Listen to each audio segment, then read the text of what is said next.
दरमिया अगर आप देखोगे और अगर आपने दरमिया देखी होगी तो यू विल रियलाइज कि दरमिया एक तमाचा है हमारे चेहरे पे।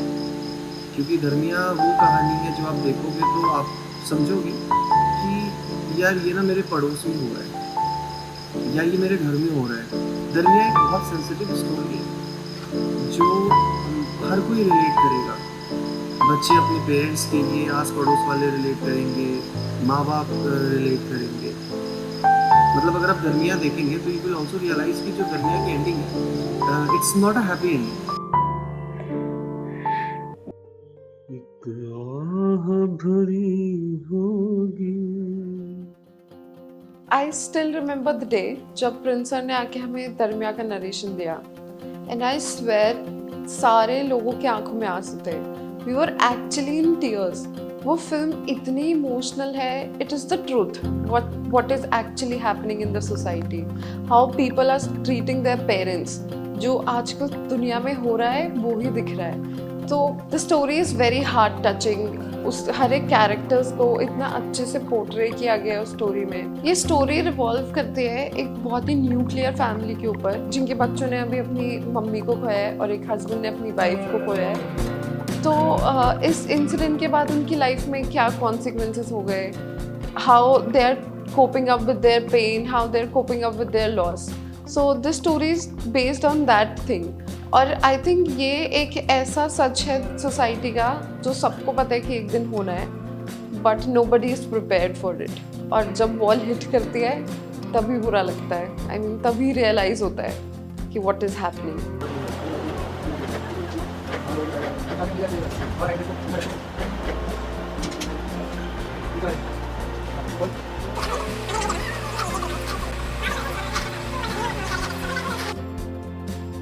जो किशोर उपाध्याय है वो उनके बच्चे आ जाते हैं, उनको अपनी गलती जो है वो रियलाइजेशन हो जाती है गलती की, वापस भी आ जाते हैं, वो सॉरी भी बोलते हैं, प्यार भी करते हैं एक दूसरे को। बट नेक्स्ट व्हाट, वो अगले दिन और शायद उसी दिन वापस अपने अपने घर अपने अपने काम पे चले जाएंगे, अपने अपने शहर। किशोर उपाध्याय फिर से तना है, वो फिर से अकेले हैं और फिर से वो वही जिंदगी जी रहे हैं। So Kishore Upadhyay is just a metaphor for all those people out there in the world, in our society, who is suffering through same kind of pain. मेरा नाम श्याम सुंदर है और मैं एक एक्टर हूँ और तकरीबन 40 साल मेरे को हो गए थिएटर में और इस इलेक्ट्रॉनिक मीडिया में काम करते हुए। जब मैं पहली बार मिला, मुझे जब कहानी भेजी तो मैंने पढ़ी तो उसके अंदर लिखा हुआ था रिटायर्ड बैंकर है, तो और इत्तेफाक से कि मैं खुद एक रिटायर्ड बैंकर भी हूँ।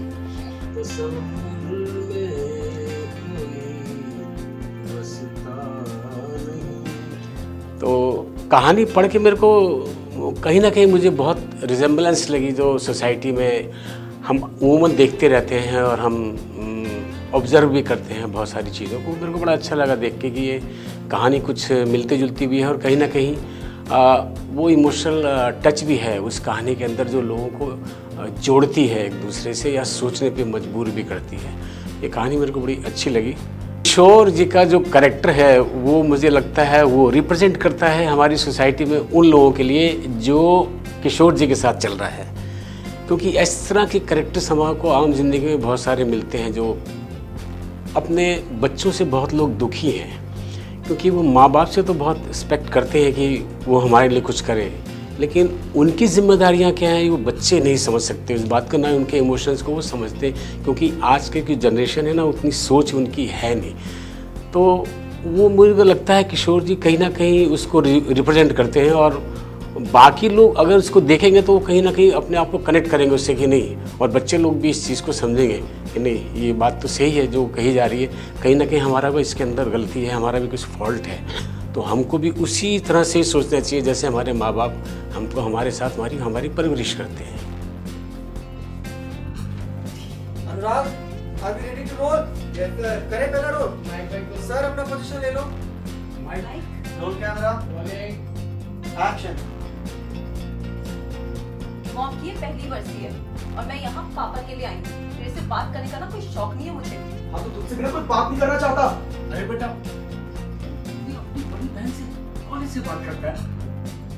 तेरी बोली तो मुझे मारती भी थी, पर मजाल है मैंने पलट के जवाब भी दिया वो कभी उनको। पापा प्लीज, बुआ जी को ना ऐसे करते मत। ये जो शूट था डे टाइम का शूट था।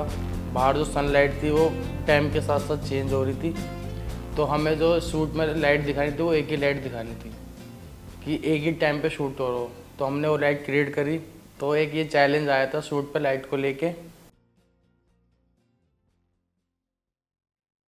तरह तरह के लोग मिले, सबके अलग अलग वो है। लेकिन जब मैं पहली बार मतलब मिला प्रिंस से, तो मुझे लगा ये लड़के में कुछ अलग ही चीज़ है कुछ, क्योंकि इतनी सोच आज की यंग जनरेशन में होती नहीं है, जो मतलब इस तरह की वैल्यूज़ को लेके आगे सोचें या उसको बनाएं, उसको लोगों को दिखाएं। और इस तरह के जो सब्जेक्ट्स होते हैं ना, वो आज की जनरेशन ज़्यादा उस पर ध्यान देती नहीं है। तो मेरे को प्रिंस के साथ बड़ा अच्छा ये लगा कि वो इतना थॉटफुली और इतनी मतलब इमोशनली जुड़ा है उन चीज़ों के साथ जो हमारे समाज में, हमारी सोसाइटी में बहुत जगह हमको दिखता है। और उसकी सोच बड़ी अच्छी पॉजिटिव सोच है कि इस सोच के साथ, इस गहराई के साथ वो इस सब्जेक्ट को दिखा रहा है। और इतनी अच्छी सोच इस यंग जनरेशन में मुझे दिखती नहीं है, तो मुझे बहुत खुशी हुई उसको सुन के। अच्छा भी लगा मेरे को, क्योंकि मैं एक टक सुनता ही रहा, क्योंकि मैंने ज़्यादा कुछ बोला भी नहीं।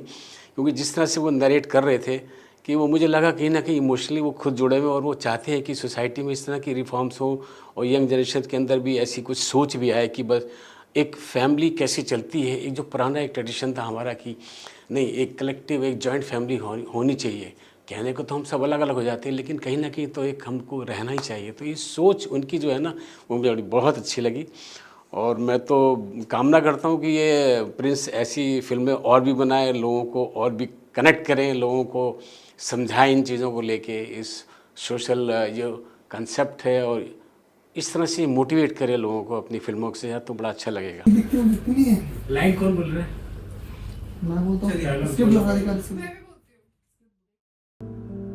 तुम्हारी बरसी तक याद नहीं है इन्हें?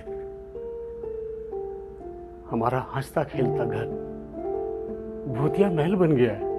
और ये मुझे मेरी वर्ड बता रहा है। हाँ नहीं मिल रही जॉब, लेकिन मैं कभी अपनी जिम्मेदारियों से तो नहीं भागा ना। लोग रिस्पांसिबिलिटीज की बात कौन कर रहा है? कब भागी मैं अपनी रिस्पांसिबिलिटीज से? बस करो तुम लोग अभी। Oh boy, Darmiya was a project which is very close to my heart. काफी sensitive topic था और प्रिंस भाई के नेतृत्व में वो भी हमने pull off कर दिया। Like from the day one जब story निकल के आई थी, भाई ने narration दिया था, we were in tears like listening to the story, क्योंकि घर घर की कहानी है। But similarly उस level पे शायद लोग उसे accept नहीं करते या देखते नहीं हैं, तो वो एक particular theme था जिसे हमने अच्छे से एग्जीक्यूट किया भाई ने। फ्रॉम डे वन हमें कुछ ऐसे एक्टर्स की तलाश थी जो उस पर्टिकुलर मुद्दे को लाइक एक पहचान दे सकें, उसको उतने लेवल तक लाइक अभिनेता से जो हमें एक्सपेक्टेड होता है वो अभिनय कर पाएँ। एंड दैट वाज समथिंग जो हम डे वन से कर रहे थे। एक्टर्स की तलाश हुई, आफ्टर मल्टीपल ब्रेनस्टॉर्मिंग एक्टर्स भाई ने फाइनलाइज किए। हमें फिर फाइनली 3 गुड एक्टर्स मिले, उनमें से एक थे मिस्टर श्याम। तो उनको जब प्रिंस भाई ने अपना नरेशन दिया तो ही वाज लाइक, मैं वहीं पे था जब नरेशन उनको मिला, तो वो उसी वक्त ब्रीथ हो गए थे। दिल में दिया जलता नहीं, हम क्या करें, तुम ही कह दो अब ऐ जाने अदा, हम क्या करें, तसव्वुर में कोई बसता नहीं, हम क्या करें, ये दिल तुम बिन कहीं लगता नहीं, हम क्या करें। ज़्यादा तो शॉर्ट्स थे ना वो क्लोज थे। क्लोज इसलिए थे क्योंकि इमोशनल दिखाने थे। इसमें जो शॉट्स लिए थे काफ़ी डायनेमिक थे। प्रिंस भैया ने शॉर्ट लिस्टिंग से लेकर शूट तक बहुत अच्छे से ब्रीफ दिया, तो शूट इसलिए आसानी से हो गया। तेरी बुआ जी तो मुझे मारती भी थी, पर मजाल है मैंने पलट के जवाब भी दिया हो कभी। पापा प्लीज बुआ जी को ना इससे कंपेयर भी मत करो, सी इज वर्थलेस। नहीं पापा, इसको बोलो मेरे मुंह ना लगे। इतनी पढ़ाई करने के बाद एक ढंग की जॉब तो मिल नहीं रही इसे, और ये मुझे मेरी वर्ड्स बता रहा है। हाँ नहीं मिली मुझे जॉब। जो भी हमारे एक्टर्स थे उन्होंने कैरेक्टर का बहुत अच्छे से अडेप्ट किया, बहुत अच्छे से एक्टिंग करी, अपना बेस्ट परफॉर्मेंस दिया। अलग अलग सीक्वेंसेस थे, अलग अलग इमोशंस थे, और जैसा कि हमारे 2 दिन का शूट था तो हमारे लिए टाइम मैनेजमेंट बहुत ज़्यादा इंपॉर्टेंट था। हाँ पापा आप तो बोलोगे ही ना। सो नरेशन मिलने के बाद हर एक कैरेक्टर्स को समझा था मैंने। मुझे बहुत अच्छे से प्रिंस सर ने ब्रीफ दिया था कि स्टोरी के पीछे हर एक कैरेक्टर का कैरेक्टर स्केच कैसा है, कैरेक्टर क्या डिपिक्ट करता है, क्या इमोशन वो दिखाना चाहता है। तो उसी इमोशन के बेस्ड, स्टोरी के इमोशन से बेस्ड, कैरेक्टर के कैरेक्टर स्केच पे बेस्ड हमने उनके लिए आर्ट डायरेक्शन की थी पूरी फिल्म में, कि कैसे एक पूरा घर लोनली दिखना चाहिए। फिल्म का नरेशन मिलने के बाद आई हैड एग्जैक्ट आइडिया कि how I want all the characters to be depicted. क्या उनके फैशन स्टाइलिंग होनी चाहिए, what colours they are going to wear, what kind of props we are going to use, कि क्या depict करेगा हर एक prop, छोटा छोटा प्रॉप कुछ ना कुछ फिल्म में डिपिक्ट कर रहा है, कि कैसे उनकी लाइफ आज के टाइम पे कैसे चल रही है, how it used to be in the past, और क्या फ्यूचर में दिखने वाली है। तो उस पूरी फिल्म का जो कलर टोन था वो बहुत वाइट और लाइट कलर्स पे रखा गया था। वाइट ये डिपिक्ट कर रहा था कि कैसे उनके घर में लॉस हुआ है, of course white depicts loss, the pain behind it, और वो कैसे सरेंडर कर चुके हैं अपने आप को on to his pain, his ongoing life, कि ही इज़ जस्ट लिविंग। और फिल्म में हमें बरसी दिखानी थी कि उनकी मॉम की बरसी है, तो I chose all the colours जो बहुत लाइट हो, to show the harmony, peace and love towards her mother, और कामनेस शो करे कि how they are like they are being calm but they were not actually being calm. Their characters were very aggressive, they were fighting. So I focused on the irony of the film, that the colors of the walls were white and the clothes they were wearing, that was also white. Being the ritual day, like unki mom ki barsi thi, so they were wearing very light colors to showcase their pain, showcase their loss. But irony is ये थी कि even if they were wearing white, the personality they were carrying was very different from the clothes they were wearing. So the personality was very aggressive, they were fighting, they were howling, they were shouting at each other, they were in aggression, they were in regression also. So that's how we played irony. और light colours के साथ बहुत इसलिए खेला गया कि जब वो वापस भी आते हैं अपने फादर से मिलने, तो उनके जो कलर्स थे वो ये दिखाना चाह रहे थे that they were sorry for what they have done, and the father himself was wearing blue colour kurta, where his blue color kurta was depicting the acceptance of his all-day life, acceptance of his pain and what he's going through. So this is how my color theory went for all the characters in the films. जब मैं sir से मिला, sir ने मुझे समझाया कि उसके music पे मुझे थोड़ा इमोशनल फील देना है, फैमिली वाला, तो मैंने काम किया उसका म्यूज़िक के लिए और उस पर मैंने अपने तरफ से पूरा 100% दिया। साउंड में भी मैंने बहुत काम किया, उसके सारा मिक्स एंड मास्टर मैंने किया है, उस पर साउंड डिज़ाइन।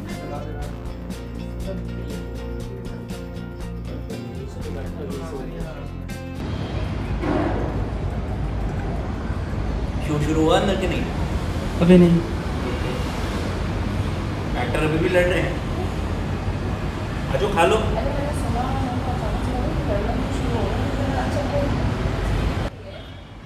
इधर मत देखिए ना सर।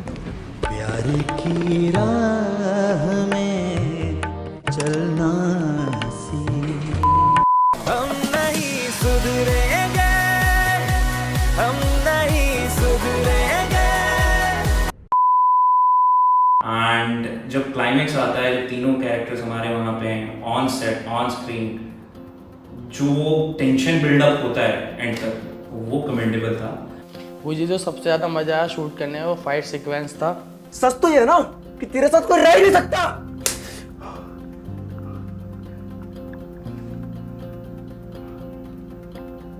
एक लफ्ज मत बोलना आगे। क्या गलत बोला पापा मैंने? अगर उस दिन ये स्लीपिंग पिल्स लेके ना पड़ी हुई होती तो शायद आज मॉम जिंदा होती। अच्छा हुआ मर गई वो, क्योंकि वो तुम लोगों को आज देख लेती ऐसे तो वैसे भी मर जाती। एंड वो अचीव करना और कंटिन्यूटी को मैच करते रहना till the end was a great thing to watch, to experience. And इसके अलावा मेरा जो पर्सनल उसमें था, मैं तो बीमार भी हो चुका था, बट स्टिल लाइक भाई ने काफ़ी अच्छे से मेरी हेल्थ का भी ध्यान रखा और at the same time we were able to achieve what we want. Divorce नहीं हुआ था तेरा? सच तो ये ना कि तेरे साथ ना कोई रह ही नहीं सकता। एक शब्द आंखें मत निकाल। क्या करूं पूरा पापा मैंने? अगर उस दिन ये अपनी स्लीपिंग पिल्स लेके ना पड़ी होती ना तो शायद आज मां जिंदा होती। अच्छा वो मर गई।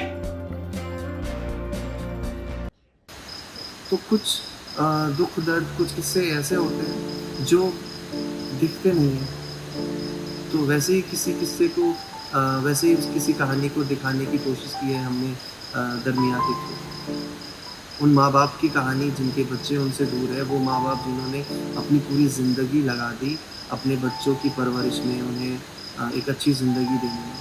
और जब वो अपने पैरों पे खड़े होते हैं तो माँ बाप अपने पैरों पे लड़खड़ाने लगते हैं, क्योंकि बच्चे इतने कैपेबल नहीं हैं, इमोशनली इतने कैपेबल नहीं हैं कि वो अपने माँ बाप का हाथ पकड़ सके, उनका हाथ थाम सके और 2 मिनट के लिए उनके साथ बैठ सके, उनको वक्त दे सके। इस एज में आने के बाद आई थिंक जो सबसे ज़्यादा डिज़ायर होती है वो उनकी यही होती है कि उनके बच्चे उनके साथ वक्त बिताएं, उनसे बात करें, उनसे पूछें, हर छोटी बड़ी खुशियों में शामिल हो, उनको शामिल करें। पर हम शायद वो भी नहीं कर पा रहे। So we are failing as good child. So this is something जो हम याद दिलाने की कोशिश कर रहे हैं दरमिया के through. So it's a very beautiful film, बहुत प्यार से बनाई है and it is very close to me and everyone in my team. So, and the kind of response I got, after the film was released, I got calls, like literally people were messaging me and they were calling me and telling me कि मेरे father ने film देखी and he was crying, मेरी माँ ने film देखी, she was crying, and it just gives you a feeling that you are left with a void. और वो feeling बहुत amazing है, to understand. So if you are sensitive enough, and it's a very sensible story, that I would really beseech everyone to watch it at least once, because there is a very strong message that is being interpreted and being conveyed through that film. So thank you so much for all your love that you have showered on Dharmiya, and please watch it and spread it with all your people around. And stay tuned for all other upcoming projects. We are not going to stop.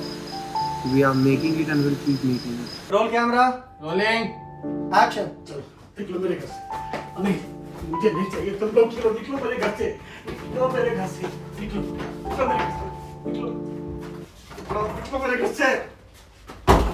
उस पे जो फोले था करते वक्त बहुत अच्छा लगा, ये प्रोसेस बहुत अच्छा था, and the movie is really good. काफ़ी बढ़िया एक्सपीरियंस था, बहुत मज़ा आया शूट पे, जो कि हमने बहुत अच्छे से करा। और जो भी हमारा 2 दिन का शूट था, जो भी हमने प्लानिंग करी थी, वो 2 दिन में ही उसका पैकअप हो गया और बहुत अच्छे से शूट हुआ है। काफ़ी मज़ा आया शूट करके। My experience was overall very amazing because working with such experienced actors was very immense. They knew how to adapt the character. They knew कि क्या emotion depict करना था. Plus Prince sir gave them very good workshop. They made them understand कि क्या चीज़ है, क्या emotions है, क्या lines है, किस lines को बोलना है, क्या depict करना चाहते हैं, क्या emotion depict करना चाहते हैं। प्लस टाइम की बहुत मैनेजमेंट वाला सीन चल रहा था कि हमारे पास सिर्फ 2 दिन ही थे ये शूट कंप्लीट करने के लिए, तो उसमें खाना, सारे सीक्वेंस, शॉट, ये सब मैनेज करना था। Plus styling, makeup, everything, art direction, तो बहुत ही हसल पसल था हर जगह, but it was very amazing. बहुत मज़ा आया शूट करके। मैं आगे भी उनके साथ और जुड़ के इस तरह से काम करना चाहूँ, क्योंकि मैं खुद इस तरह की फीलिंग रखता हूँ। और ओवरऑल मेरा पहला इंटरेक्शन है स्टाफ के साथ और मैं होप करता हूँ कि मेरे को आगे भी इन लोगों के साथ मेरा जो एसोसिएशन रहेगा अच्छा रहेगा और ऊपर वाले चाहा तो सब लोग तरक्की करेंगे। मैं इन लोगों की तरक्की के लिए दुआ करता हूँ कि इनका भविष्य मंगलमय हो सबका। वो समझ नहीं आ रहा ये कहाँ जा रहा है, क्यों कर रहा है ये, वहीं टिकना था।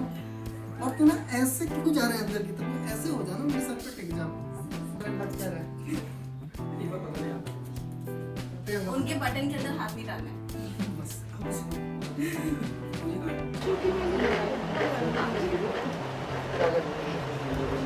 आखिरी सोडा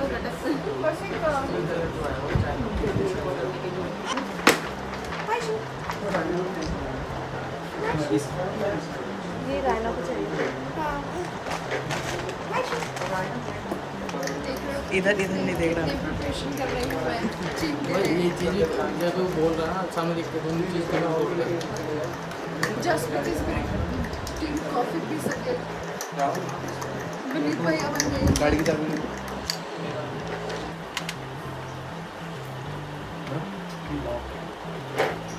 क्या हो रहा है? Just clock here. Do you want anything from here? Do you want anything from here?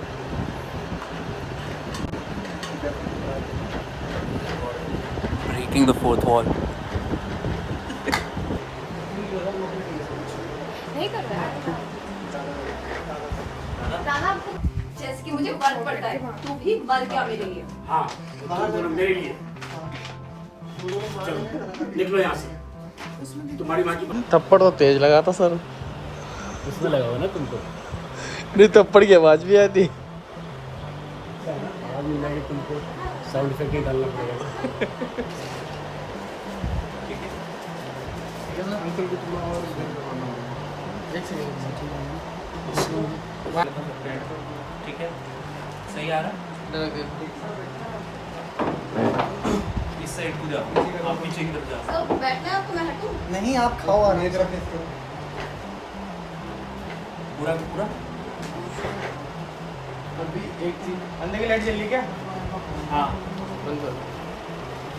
चलने दे बल्कि फ्लाइट को ना फ्लाइट अपने आगे ट्रेन को बैठ मारते हैं फ्लाइट कर रहे हैं लगा दे रहा है सब पहले की ठीक है चलो बैठते हैं यहीं से तो बैठना यहीं से। शुभम नहीं बंद हो गया, बंद नहीं करा। नहीं मैं तो कर लिया राहुल ने तो। काफ़ी पुराना है, बहुत अच्छा लगता है। 14 महीने से खाए थे जिंदगी, अभी फिर खा रहा हूँ। और आज भी इन्हीं की वजह से अच्छा है, इनकी वजह से खाना पड़ रहा है, इनसे खाने में और दोस्त लगती है। नहीं लगता नारायण, नहीं लगता। चलो इसके नीचे कुछ था तो नहीं फिर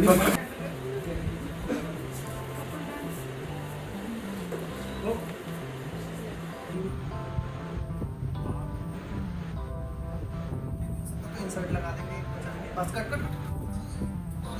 तो मुझे ऐसे नहीं, मतलब लाइनअप की बात नहीं करती मैं। नहीं उसका कुछ नहीं, साउंड सही का कलर का करेक्शन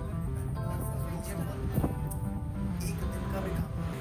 हे गाइस, व्हाट्स अप? कितने बज रहे हैं रात के?